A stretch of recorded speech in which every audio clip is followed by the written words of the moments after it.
আর দেখেন কোথায় চলে আসছে, এই দেখেন এই যে জাম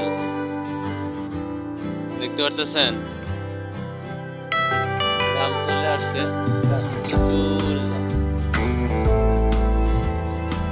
এদিকে কিন্তু ফল হোক বা যে কোনো জিনিস হোক এগুলো নষ্ট করে না। অনেক গ্রামে দেখা যায় একটা ফল গাছ লাগালে বাচ্চা মানে বড় মানুষরা এটা ভেঙে ফেলে, কিন্তু এদিকে এগুলো নাই, কারো গাছে কেউ হাত দিবে না।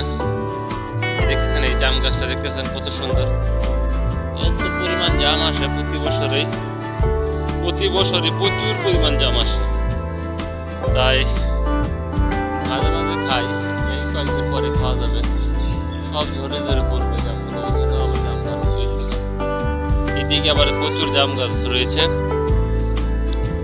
আসলে জাম খুব খেতে খুব ভালো লাগে।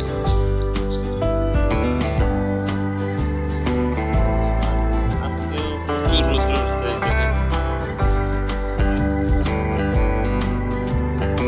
প্রচুর রোদ।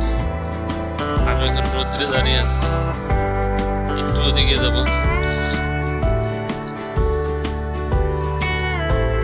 আসলে মাঝে মাঝে যদি আপনি ঘোরাফেরা না করেন আপনার কিন্তু ভালো লাগবে। আমি শুধুমাত্র ঘোরার জন্য বের হলাম এবং যে কয়েকটা ভিডিও করব এটার জন্য।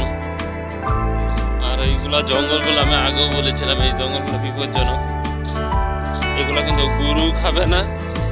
আর মারাত্মক গন্ধ, মানে একটা দুর্গন্ধ বলেই চলে, মারাত্মক ক্ষতি।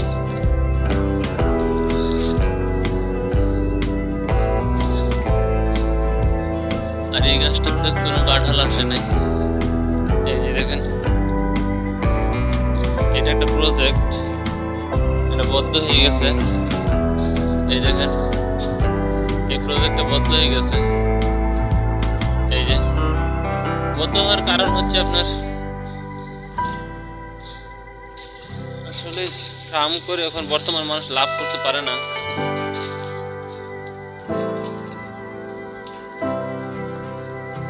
তাই এগুলো বন্ধ হয়ে গেছে, আগে ফার্মগুলো চালু ছিল।